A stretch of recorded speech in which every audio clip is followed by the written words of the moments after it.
তো একা একা বাজার ঘাট করে নিয়ে আসো, আর নিয়ে আবার রান্না বাড়া করো, এই করতে করতে সারাদিনের শরীর একেবারে কাহিল হয়ে যায়। তো হরে কৃষ্ণ বন্ধুরা, তোমার সবাই কেমন রয়েছো? তো এই যে আজ সকালবেলা বাজার সাজার করে নিয়ে আসলাম।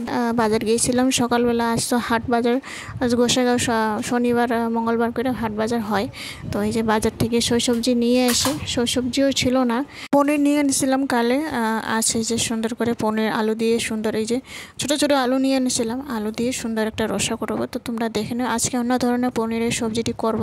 তো তার আগে এখানে আমি শাক নিয়ে এনেছি, পুঁই শাক, ছোটো ছোটো পুঁই শাকগুলো সুন্দর বেগুন দিয়ে খুব ভালো হয়। তো আজ এইভাবে করলাম।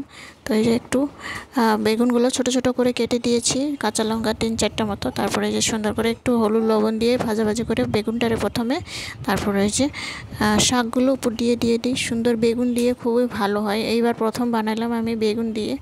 তো এই যে দেখুন, শাকগুলো যেহেতু পাতলা পাতলা, মানে কিগুলো ডাঁটিগুলো, তো এই শাক একবার সর্ষা দিয়েও সুন্দর করে দেখেছিলাম, সর্ষা দিয়ে খুবই ভালো লাগে। তো মোটা মোটা ডাঁটিগুলো তো খুবই ভালো হয়। তো এই যে শাকটিও হয়ে যায়। তারপরে এখানে আমি আলু বয়েল করে নিয়েছিলাম, কুকারে সেদ্ধ করে নিয়েছিলাম আলু। প্রথমে ভালোভাবে ছুলে আমি এই যে তেলের মধ্যে ভাজাভাজি করে নিব, পাঁচফোড়ন দিয়ে একবারে তেজপাতা দিয়ে ভাজাভাজি করে নিলাম। তারপর এখানে মশলা, মগজদানা, একটু কিশমিশ ছিল, টমেটোর একটা, মিলিয়ে আদা একটা দিয়ে 5-6টা মতো কাঁচা লঙ্কা, তারপর সুন্দর করে দিয়ে একবারে পেস্ট বানিয়ে নিয়ে এদিকে মশলাগুলো দিয়ে ভাজাভাজি করে নিয়ে, তারপরে যে দেখুন সুন্দর ভাজাভাজি হয়ে যাওয়ার পর আমরা এই যে জল দিয়ে দিই। একটু পরে এই যে উতল আসার পর পনিরগুলো উপর দিয়ে দিই। তারপরে যে একটু গোটা মশলা দিয়ে দিয়েছি। তারপরে এখানে মেথি, শুকনা মেথি, মানে এগুলা কাসুরি মেথি উপর দিয়ে দিই। কাসুরি মেথির খুব সুন্দর একটা সেন্ট আসে, ভালো আছে। তারপরে এই যে দেখুন সামান্য একটু গুড় দিয়েছি, চিনির বদলে গুড় দিলে ভালো হয়, তো চিনিটাও অত খাওয়া ভালো না।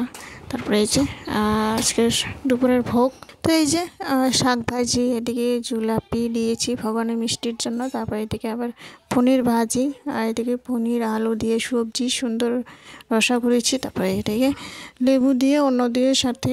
তো বন্ধুরা, আজকে ভোগ দর্শন করুন। ভোগ দর্শনে ভগবান ভোগ কাটে। যে কোনো মানুষ মরলে কিছু যায় না, মানুষ একমাত্র ভগবানের কৃপা ছাড়া কিছু যায় না।